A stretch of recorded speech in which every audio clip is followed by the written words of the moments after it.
పని చేసిన వాళ్ళకు కాకుండా వేరే వాళ్ళకు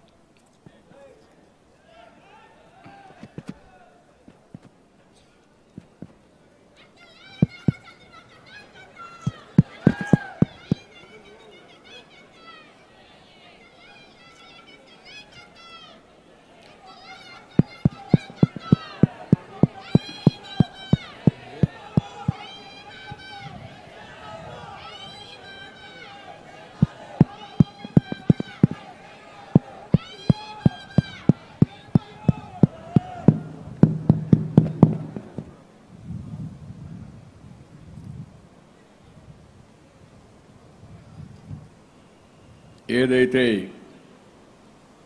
మనం అందరం కూడా కలిసి పనిచేసినప్పుడు ఫలితాలు కూడా అనూహ్యంగా ఉంటాయి. నేను 2024లో చూశాను. తెలుగుదేశం పార్టీ కార్యకర్తలందరికీ ఒకే పిలిపించాను.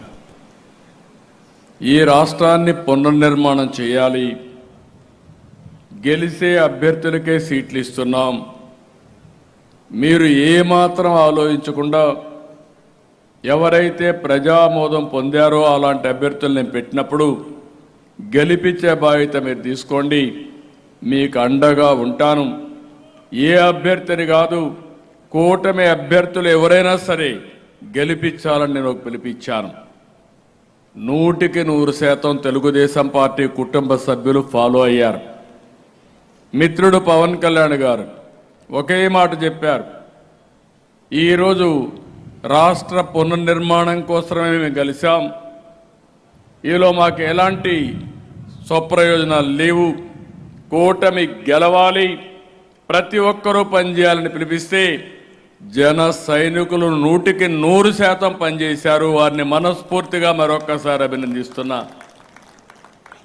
అదే మరిగా బీజేపీ పురంధేశ్వర్ గారు కానీ అదే మరి పార్టీ కానీ ఒక పిలిపిస్తే వాళ్ళు కూడా క్రమశిక్షణతో పనిచేశారు. 3 పార్టీలు కలిసి పనిచేశాం, సమైక్యంగా పనిచేశాం. ఈరోజు మీరు చూస్తే అన్ని సీట్లు గెలిచాం. ఈ రాష్ట్ర పునర్నిర్మాణానికి ఆ గెలుపు ఒక సంజీవనిగా పనిచేస్తూ ఉంది. ఈ విషయం మనం గుర్తుపెట్టుకోవాల్సిన అవసరం ఉంది. ఈరోజు ఎన్డీఏ ప్రభుత్వం పూర్తిగా సహకరిస్తూ ఉంది. నరేంద్ర మోడీ గారు సహకరిస్తున్నారు. అందుకే ఇప్పుడు మన మిత్రులు చెప్పారు, చాలా విషయాలు చెప్పారు, అన్నిటికీ పోను కానీ అమరావతి శ్మశానం అని మాట్లాడారు. 3 రాజధానులు మాటలు చెప్పి 3 ముక్కలాటాడి ఎక్కడా అభివృద్ధి చేయకుండా సర్వనాశనం చేసే పరిస్థితికి వచ్చారు. ఈరోజు దీన్ని చాలా అసాధ్యమైన పని, 15,000 కోట్ల రూపాయలు నిధులు మనకు వరల్డ్ బ్యాంక్ ద్వారా కేటాయించి పనులకు ఇమీడియట్గా చేయడానికి, సుజావుగా చేయడానికి దోహదం చేశారు. పోలవరం ప్రాజెక్టు ఆవేదన పడ్డాను. దగ్గర మీరు ఒకసారి చూస్తే ఆ రోజు నేను 72% పనులు పూర్తి అయినాయి. డయాఫామ్ వాల్ అయితే బావర్ కంపెనీ పనిచేసే సమయంలో వాళ్ళకు గొడవలుంటే కేంద్రం సహకారం తీసుకొని పూర్తి చేశాం. 2 సీజన్లు ఇక్కడే ఉమామహేశ్వర గారు ఉన్నారు.